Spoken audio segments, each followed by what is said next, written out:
गासैनि सुबुं खुलुमबाय आं अली बसुमतारी जानवी शाइनिं स्टार क्लाब मालिविटाजों खुंजानाय grand knockout football tournament 2024 grand फिनालेआव आं नोंथांमोननि गेजेराव नुजाथिहैनाय जागोन।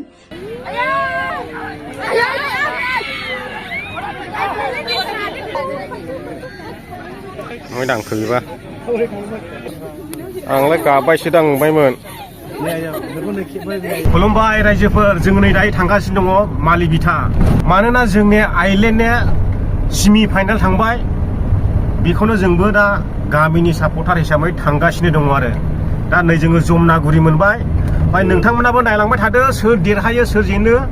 खेलायाथ' दामाखा जाखागोन। दाख्लैनि बायदि एसे गोलाव गोलाव देखायगोन आङो एसे भिडिअखौ नै बिनिफ्राय जागायनाय जाबाय। ओमफ्राय जोङो थांग्रोनानै नोंथांमोननो दिन्थिनोसै। ओमफ्राय जों लोगोसे दंबाय नै बलेर' गंसे दङ। ओरैबायदि जायगा गैलायि जों देरहागोननि आसाजों फैदों। एकदम फुरथियावनो खामानि दोनथ'लायनालाबो दायो जोङो सफैबाय मालिविटा शाइनिं स्टार क्लाबनि फोथारावहाय। ओमफ्राय दिनैनि खेलाखौ गेलेगोन जाहैबाय जोंनि रसेन एफसि आइलेण्ड, ओमफ्राय बिनि हेंथायै गेलेगोन थेख्ला एफसि। दा नायलांबाय थादो रायजो राजा नोंथांमोना खेलाया माबायदि जायो। दासिमबो जागायथ'वाखै, ओमफ्राय जोङो सफैग्रोबाय आरो फिल्डआव। टिकेट दानजोबायगोनलै नै मानसिफ्रा।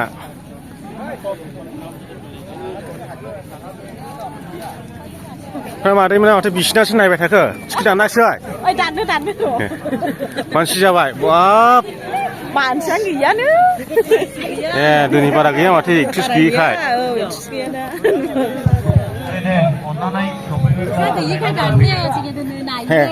फैसा गैया ओमफ्राय ओरैनो बिसिना नायनोसै।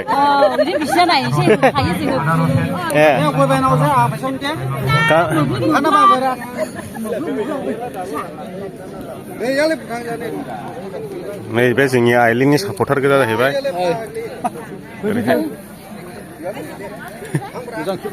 औ खेबखादों नै एसे माथो सापर्ट दं दा आइलेण्डजों। बेलाय जोंनिनो ना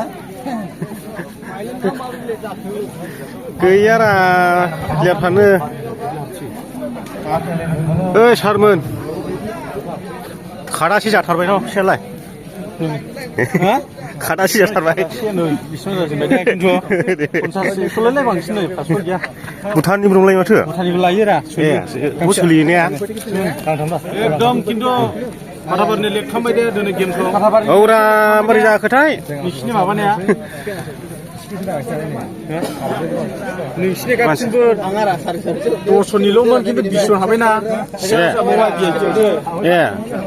दा मेनेजारलाबो खुसियाव जानाय नंला आरोखि। ओमफ्राय जों थाङो मोनो दा? जोंबो हाबनोसै नै अब्ला हाबनायनि लामायाव फैबाय जोंबो। हाबबाय दा? जों ओरै हाबनोसै। जों हाबबोबाय सिङावहाय। ओमफ्राय जों दा बैजों हाब आसोलखौनो लोगो मोनबाय नैबाव। ओइ आसोल सोरजों सापर्ट दं?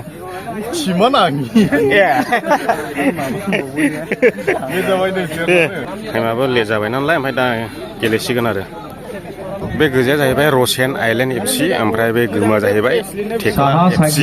गोजा गाननाया रसेन एफसि साहानि गोजाया, खोलाहाना थेखा गुमु गाननाया।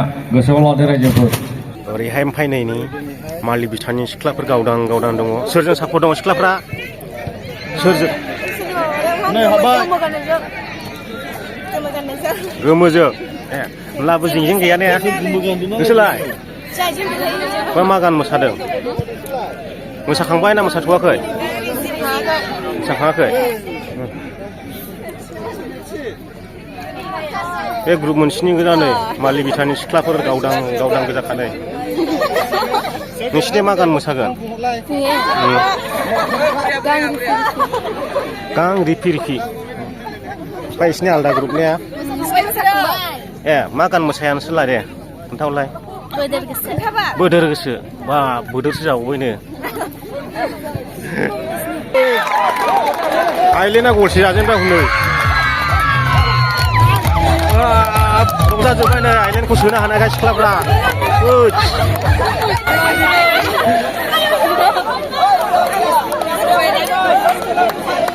ओइ नोंसिनि सापर्ट गोजा सिख्लाफ्रा सेंग्राफोर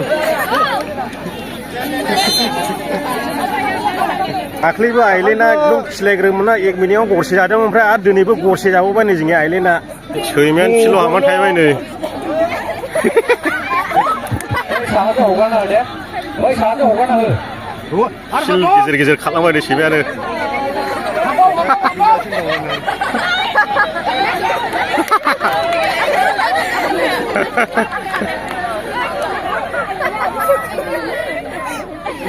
होसौबायलै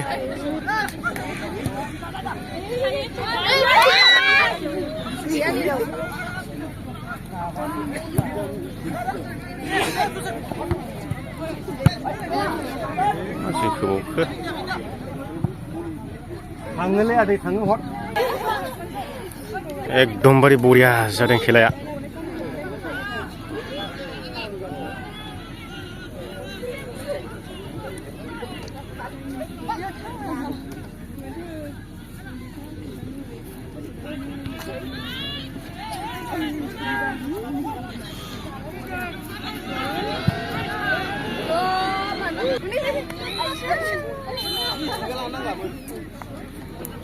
साइबल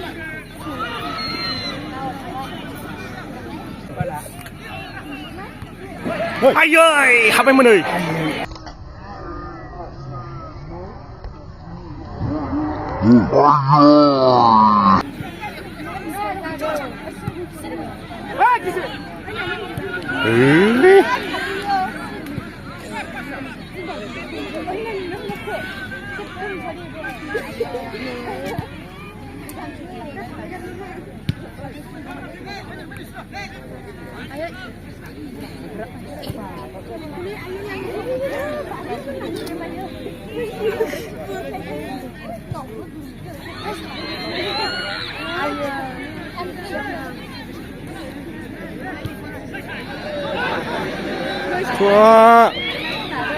माबायदि बल लाखो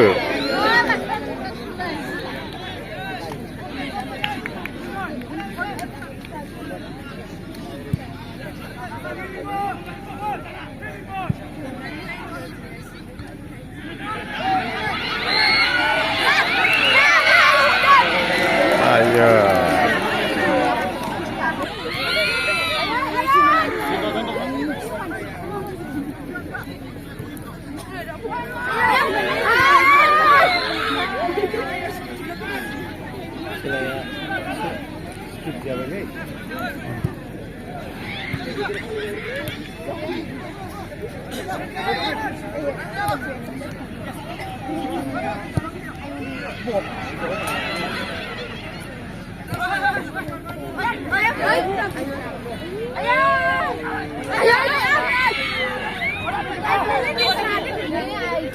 दासो सुरुंबाय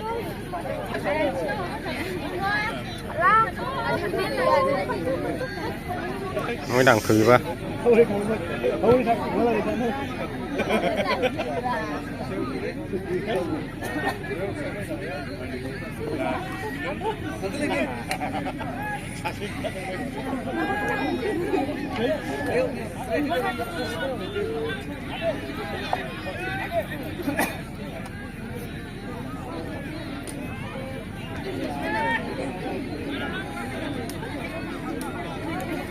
थाबायलायबाय दानो नै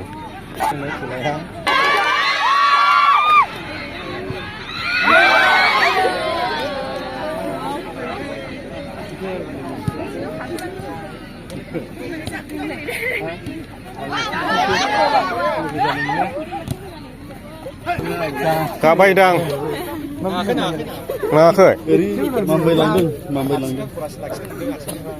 आंलाय गाबायसो दांबायमोन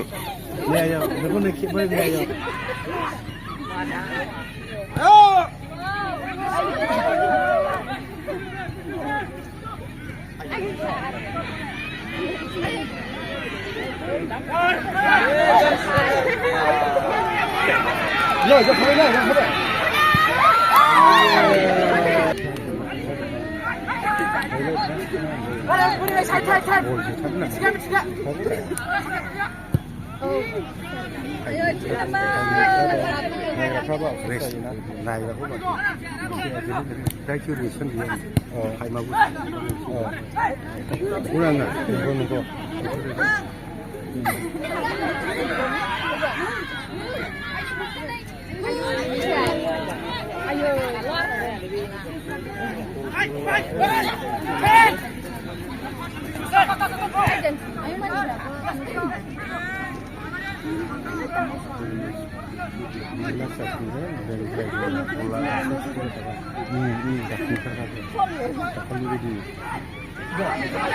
lagi zakat kan dah hanya begini cuma tu cuma tu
हाग्राफोरा मोसासिगोन दाना हाफ टाइम जाबाय बोला फैगौ रबिबाराव फाइनाल जागोन बेलासिनि 2 रिंगायावनो जोङो फाइनाल गेमखौ जोहोगोन बेजों लोगोसे जोंनि गेजेराव बर'नि फेमास एक्ट्रेस मिस अली बसुमतारी बिथाङा नुजाफैगोन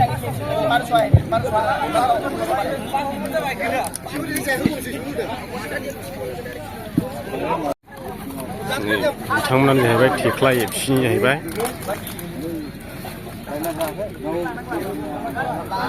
हाफ टाइम जाखांनानै खेलाया दायो जागायफिनबाय आरो फिल्ड सोलायलायबाय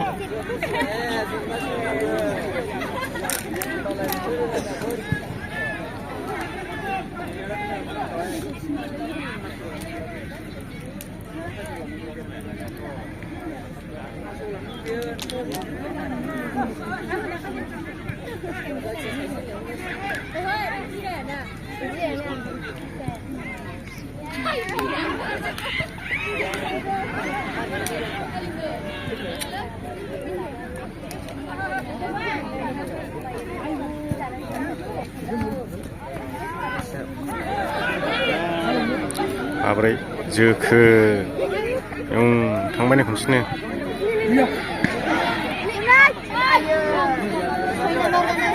दा नुदिया केपार हमनायखौबा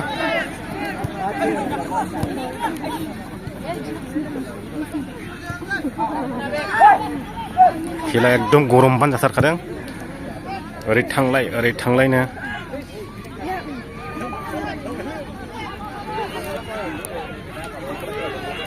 थगायब्रे होयोलै इनिया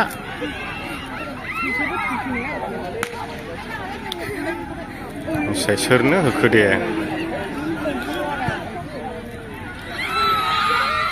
आयो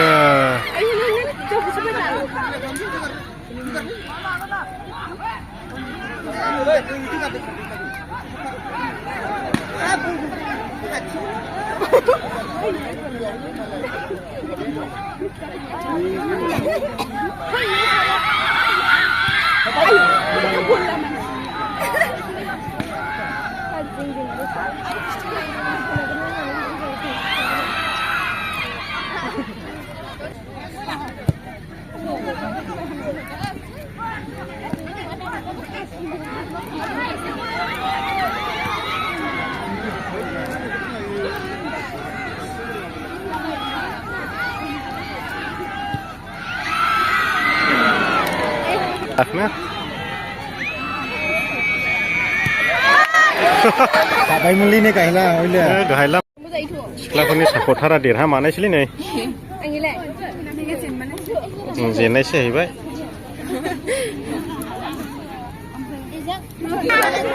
मा नांलायखो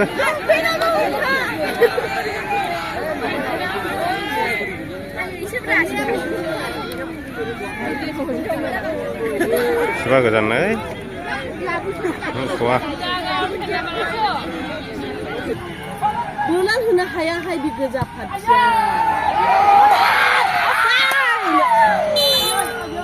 Mozang lah bi.